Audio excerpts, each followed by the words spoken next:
Assalamualaikum warahmatullahi wabarakatuh. I'm Muhammad Alifti from English Teaching Strategy Group 3 will explain about the concept of active learning. As we know, active learning is a learning process that emphasizes activeness of students during the learning process, which is not only emphasized on the process of talking and taking notes. The concept of active learning can be interpreted as a learning rule that leads optimizing students' intellectual and emotional involvement in the learning process, directed to teach students how to learn, to acquire and process their learning about knowledge, skills, attitude, and values.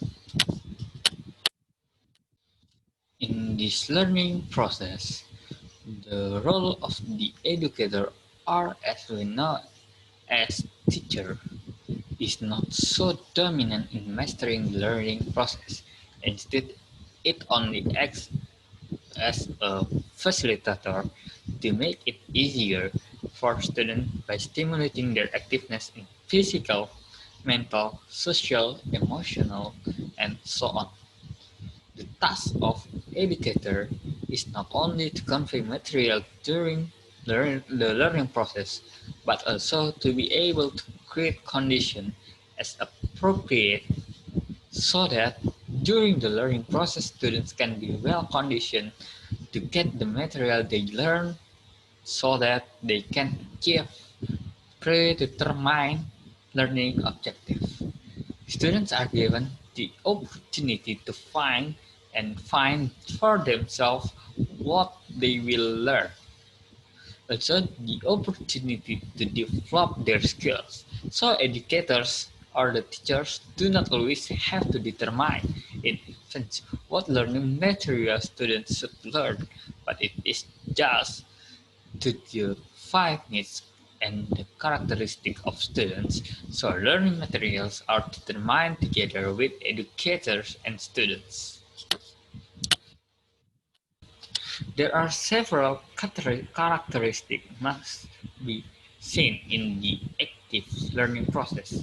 Namely, first is the situation remains under control even though during, during the learning process, students are challenged to carry out learning activities freely, free to determine the materials to be studied by considering the needs and characteristics of students which are determined collectively.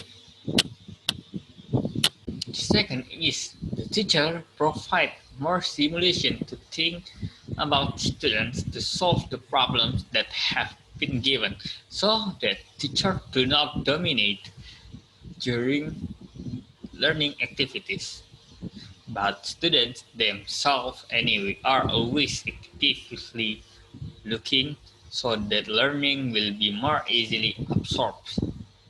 And the third is learning activities take place very tailored to the needs and characteristics of students because varied learning will not make students feel bored, especially involving it directly. And the fourth, the courage of students to submit their opinions through questions or statements that are deliberately stimulated by teacher to train students' self-confidence during learning activities in the classroom. Of course, use a variety approach to approaches, methods, strategies. If an educator or a teacher is required to always innovate sensitive to socio-cultural change in their respective area. An educator must understand it because no matter how good the learning process is and how good the approach, strategy, methods used is not in accordance with the times, it will have an impact or reducing the substance of students' understanding of any material to be delivered later. Okay, I think it's enough for my explanation. See you next time. Wassalamualaikum warahmatullahi wabarakatuh.